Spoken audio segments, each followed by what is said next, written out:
سنو، حضرت سالبہ بن عبد الرحمن میرے کریم محبوب علیہ السلام کے صحابی ہیں، غریب ہیں. غربت بڑی اعلیٰ چیز ہے. ہاں غریبی بڑی نعمت ہے، یہ آزمائش ہے، اس میں کوئی شک نہیں. لیکن قیامت والا دن پتہ چلے گا جب غریب چھلانگ لگا کے جنت میں داخل ہو جائیں گے. اور امیر تو کھڑے ہیں نا. میرے نبی پاک نے حضرت عبد الرحمن بن عوف کو، حضور صبح صبح اٹھے تو نبی پاک کی آنکھوں میں آنسو تھے. فرمایا میرے عبد الرحمن بن عوف کو بلاؤ. حضرت عبد الرحمن بن عوف آئے تو حضور نے سینے سے لگا لیا. نبی پاک کھول کے روئے. یا رسول اللہ، حضور کیا ہوا؟ فرمایا عبد الرحمن رات میں نے خواب دیکھی ہے، سارے جنت میں چلے گئے، تو پیچھے رہ گیا. تو پیچھے رہ گیا. میں کھڑا تیرا انتظار کرتا رہا، میں تیرے بغیر جا نہیں سکتا تھا. پھر تو آیا ہے تو تیرا سارا وجود پسینے سے بھیگا ہوا تھا. حضرت عبد الرحمن بن عوف تڑپ کے روئے، قدموں پہ سر رہا. حضور میری غلطی. فرمایا یار تیرے پاس مال بڑا ہے، تجھے حساب دیتے دیتے لیٹ ہو گئی. تیرے بیگ کھل گئے، تجھے حساب دینا پڑ گیا، تو لیٹ ہو گیا، میں پریشان ہو گیا. حضرت عبد الرحمن ابن عوف نے 100 گھوڑا مال اوپر رکھ کے حضرت عبد الرحمن نے حضور کی بارگاہ میں پیش کیا. کہا یا رسول اللہ یہ. اور پتہ ہے ایک دن کیا ہوا؟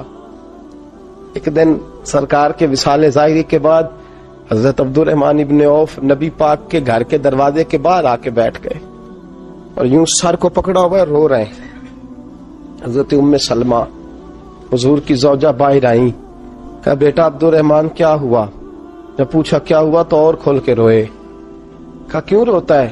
کہا اماں جی جب تک میرے محبوب حیات ظاہری میں تھے مجھے بتاتے تھے یہ مال نہ کما، یہ کم. میں حضور سے بات کرتا تھا تو حضور روک دیتے تھے.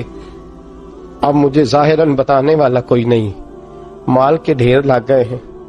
آج حساب کرنے بیٹھا ہوں تو حساب نہیں ہو رہا. سوچتا ہوں اگر میں پھنس گیا تو مجھے کون اس سے بچائے گا؟ آپ محبوب کی زوجہ ہیں، میری ماں ہے، میں آپ کے پاس آیا ہوں. اماں جی مجھے بتائے میں کیا کروں؟ تو حضرت ام سلمہ بھی رو پڑی، کہنے لگے محبوب تھے، میں کہاں ان کی ترجمانی کر سکتی ہوں، میں نبی پاک کی ترجمانی کیسے کروں؟ کہا اماں جی خدا واسطے مجھے کوئی حکم دے دیں، مجھے لگتا ہے عبد الرحمن برباد ہو جائے گا، ہلاک ہو جائے گا، خدا رہا مجھے کچھ بتا دیں. اتنا سارا مال ہے، میں کہاں اس کا حساب دوں گا، مہربانی فرمائیں، یہ تجارتیں میرے گلے پڑ رہی ہیں. حضرت ام سلمہ کی جب منت کی تو فرمانے لگی جا بیٹے آدھا خیرات کر دے. کتنا؟ 2.5% نہیں، کتنے فیصد ہے؟ 50%، 50%.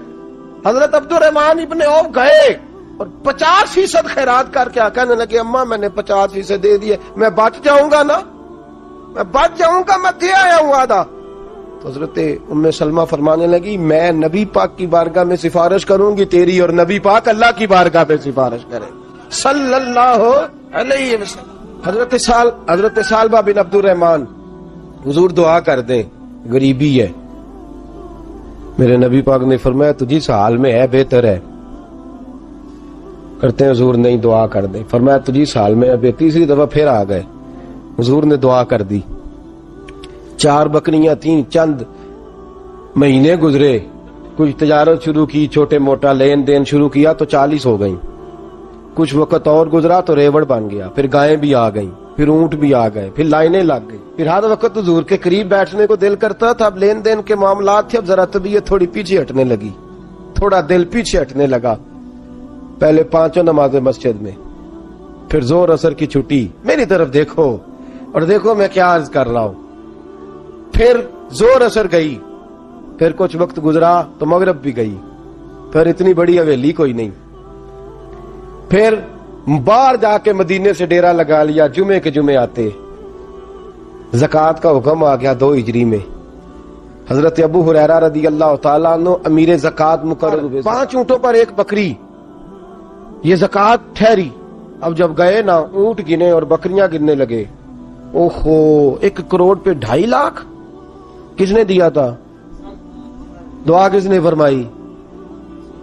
اوہو اتنا، میرے پیسے بینک سے میسج آ جائے گا اتنے کم ہو گئے، اوہو بڑی مصیبت بنے گی. مجھے تو خوشی ہوتی ہے جب آتے ہیں تو یہ اب یہ والا میسج بھی چلے گا کہ اتنے مائنس ہو گئے. توبہ توبہ، پریشانی لگ گئی. بڑی طبیعت، انکار نہیں کیا. کہنے لگے حضور سے جا کے عرض کرنا میں خود آؤں گا، اور جہاں محبوبیت ہو وہاں اتنے لفظ بھی بے ادبی ہیں، وہاں ٹھہر جاؤ، سوچتا ہوں، سمجھتا ہوں، غور کرتا ہوں، یہ جملے بھی وہاں توہین ہوتے ہیں۔ محبوب ہو اور وہاں انسان سوچ سمجھ کی بات کرے، وہاں انسان، بابا بلے شاہ صاحب نے کہا عقل آخ دی چگے نو سام کے رکھ، عشق آخ دے بال کے سیکنا چاہیے ہے۔ کہا جا کے کہنا میں آؤں گا۔ سب کی زکات لے آئے، در رسول پہ آئے، حضور نے فرمایا پہلے سالبہ کی بات بتاؤ، پتا تھا نا پہلے سال؟ حضور اس نے کہا تھا میں آؤں گا۔ حضرت ابو ہریرہ کہتے ہیں نبی پاک نے ٹھنڈی آہ بھری، آہ ٹھنڈی، فرمایا ہلاک ہو گیا۔ اس کو کہا تھا نہ اس چکر میں پڑ، ہلاک ہو گیا، ہلاک۔ حضرت ابو ہریرہ فرماتے ہیں دو باریک باریک آنسوؤں کے قطرے بھی میں نے محبوب کی آنکھوں میں دیکھے۔ اپنا ہے نا تو دکھ ہوا، یار میرا اپنا تھا، یہ ہلاک ہی ہو گیا ہے، کدھر چلا گیا ہے؟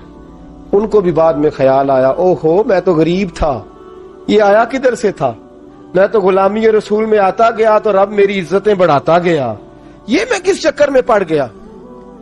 آئے لائنیں بکریوں کی لائے، حاضر کی، حضور وہ میں نے کہا تھا حضرت ابو ہریرہ سے میں خود آؤں گا، حضور میں خود لایا ہوں۔ فرمایا محبوب نے مجھے تو نہ بتا، میں تو سمجھتا ہوں، میں نے کہا تھا تو میں آ گیا ہوں۔ فرمایا چل اٹھا، دوڑ جا، لے جا۔ حضرت ابو ہریرہ فرماتے ہیں انکار محبوب نے سالبہ کو کیا، لیکن آنسو ابو بکر صدیق کے بھی نکل گئے۔ فرماتے ہیں درد عثمان غنی کو بھی ہونے لگا، تڑپ مولا علی بھی گئے۔ فرمایا جا لے جا، نہیں چاہیے تیرے پیسے۔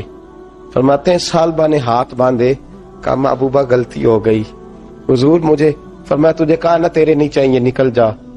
حضرت ابو ہریرہ فرماتے ہیں جب نبی پاک نے رخ پھیرا تو صحابہ کی زبانوں پہ بھی جاری ہو گیا یہ تو ہلاک ہو گیا۔ کہتے ہیں مدینے میں قحط پڑ گیا، محبوب نے فرمایا بلال تو بھی آج لا۔ ایک خشک چھوارا حضرت بلال کا قبول ہو گیا، لیکن سال با لائنیں لگی یا مال کی، فرمایا جا لے جا، تیرا قبول نہیں ہے۔ فرماتے ہیں تڑپتے رہے ساری زندگی اور مال کو دیکھ دیکھ کے آہیں بھرتے رہے، لیکن کریم نے اس تجارت کو قبول۔ حضرت ابو بکر صدیق کے پاس آئے، سرکار کے وصال، حضور قبول فرما لیں۔ فرمایا ساری دنیا کا قبول ہے، جس کا میرے نبی نے قبول نہیں فرمایا میں کیسے قبول کر لوں۔ حضرت عمر فاروق کے پاس آئے، فرمایا نہ تیرا قبول نہیں۔ حضرت عثمان کے زمانے میں وصال ہو گیا۔ عزیز یاد رکھ، تجارت وہ والی کر جو تجھے نجات دے، اس چکر میں نہ پڑ جا جو تجھے الجھا دے، جو تجھے الجھا دے۔ قرآن مجید کی آیت آئی اقترب للناس حسابهم وهم فی غفلۃ معرضون، لوگوں کا حساب قریب آ گیا ہے اور وہ ابھی بھی غفلت میں پڑے ہیں، ابھی بھی 2 کے 4 اور 4 کے 10 کر رہے ہیں، حساب کا وقت قریب آ گیا۔ حضرت انس آئے مسجد سے، ایک صحابی مکان بنا رہے تھے، جھونپڑی تعمیر کر رہے تھے۔ حضرت انس کو پریشان دیکھا، کہنے لگے انس خیر تو ہے، کوئی نئی آیت تو نہیں آئی؟ تو جناب انس کہنے لگے آیت تو آ گئی ہے، رب نے کہہ دیا کہ حساب قریب آ گیا، تیاری کر لو۔ جھونپڑی بنا رہے ہیں، محل نہیں، جھونپڑی بنا رہے تھے، ابھی دیوار کچی مکمل نہیں ہوئی تھی، ہاتھ جھاڑ دیے صحابی نے۔ ادھر رخ پھیرا تو حضرت انس کہنے لگے کہاں جا رہے ہو؟ کہنے لگے بھائی میں حساب نہیں دے سکتا، میں مصطفیٰ کے پاس جا رہا ہوں، میں نے نہیں دیوار بنانی، بس بھائی میری اس دوڑ سے بس میں کوئی نہیں حساب دے سکتا، میں کمزور ہوں۔ میرے رسول کائنات صلی اللہ تعالی علیہ وسلم نے میرے دوستو تجارت کرو لیکن اس کو عبادت سمجھ کے کرو۔ اگر تمہیں چوک وہاں دکان پہ بیٹھے خدا بھول جاتا ہے اور سودا کرتے وقت رب رسول کی باتیں تمہیں بھول جاتی ہیں تو پھر تو تم وانتم موردون میں ہو، پھر تو تم غافل ہو۔